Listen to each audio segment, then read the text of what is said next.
There are some evenings in your professional life that you'll never forget. For me, one of those evenings happened at Radio Antilles in Montserrat in September of 1983. It was supposed to be an experiment, a radio bilingue program, an afternoon French-English program. And the two people chosen to be the guinea pigs, so to speak, were Michel Proudhon from Martinique and Carmita Tate from Jamaica. That's me. And the two of us chosen to be the guinea pigs, there was only one little problem. I spoke little to no French, and Michel was in much the same position when it came to English. So, as you can imagine, we had a bit of problem on our hands. It was a very nervous evening. Some of our colleagues were listening from home. I'm sure the people who planned the experiment were also listening from home. Well, the program started. There was much anticipation for that evening after all. And almost immediately it became clear that there was very little coordination between us. Michel would play a few calypso-style selections, and I would be there trying to preview what I would play next. Of course, he wasn't understanding anything I said, and I wasn't understanding anything he said. We were doing our best, but the evening was not going particularly well at all. In fact, I remember thinking that this experiment could very easily turn into a total disaster. I quite clearly remembered thinking that, but not saying it out loud. This could be a total disaster. And then something happened that changed the whole atmosphere. Apparently, Gus White at home or wherever he was listening to the program thought so himself, because he walked into the studio and he didn't come in empty-handed. He had with him two newly released albums. And ironically, today I can say that one of the albums was Madonna's, her 1983 album, and the other was his, Gus White's, album of 1983.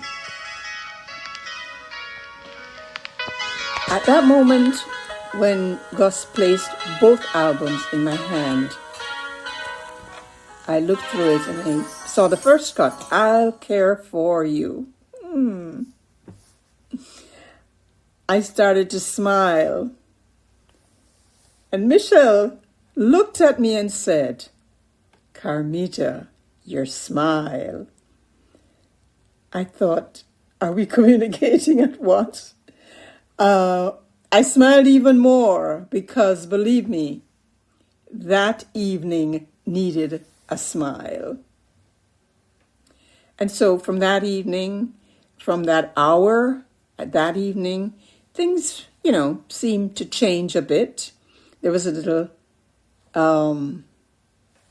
easing of tension, but there was still no coordination. We still weren't communicating because we didn't understand each other's language. I don't know, to this day, I don't know what was the objective of the experiment, but I do know it indeed was an experiment. And somehow we began to find our rhythm. Michel played his music, and I previewed Madonna because I wanted somewhere along the line there had to be something that would change all of this. And Neither was Michelle's. But what happened that evening is we played I'll Care For You by Gus. And I started smiling even more because the lyrics of that song told me that if I hung in there, something might get better. And so even while we were not communicating, we were actually enjoying ourselves because as far as I was concerned, we started having a great time that evening. And then at the end of that evening, I looked at the second album that was in, that Gus brought for us. Well, he really brought them for me. And I saw the track, Holiday. And so I started previewing Holiday and I said, wow. And I actually was dancing up a storm in the studio to that song by Madonna.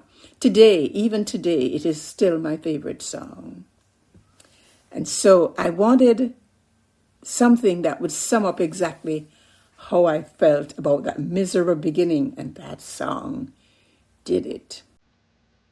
It is one of my all-time favorites to this day because of that occasion and because of what it actually signified. It was perfect. That was the perfect moment that evening. And we developed. We started having some coordination. We started understanding each other. I was speaking more French. Michelle was speaking more English. And then the program ended. I mean, after months. No, the experiment, not the program. I don't want to call it the program, of course, but although we were enjoying ourselves, the experiment ended unexpectedly. And just like that, it was over. But my friends, that evening stayed with me. It is etched in the annals of my memory. Because sometimes the things that don't go according to plan teach us the most. That experiment taught me resilience. It taught me perseverance. It taught me tenacity. And most importantly, it taught me hope. You can begin. You can begin. You can begin something believing that it's going to be a disaster. And somehow, somewhere along the way, you find your rhythm. You find your voice. And you discover that what seemed impossible at the beginning may actually become one of the memories you treasure the most. So Radio Antilles, we used to say Radio Antilles, was much more than a radio station to me. It was an institution, a powerful radio station reaching across the Latin America and Eastern Caribbean hemisphere.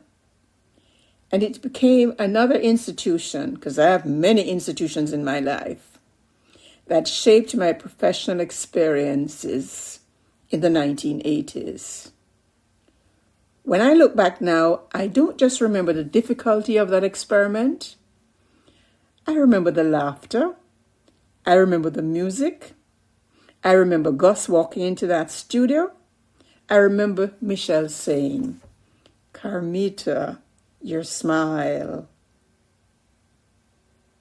And I remember Holiday. But most of all, I remember what that evening taught me. Sometimes you have to start with almost nothing. A little French, a little English, a little music, and a lot of determination. And somehow make it work. That was the Radio Antilles experiment of 1983.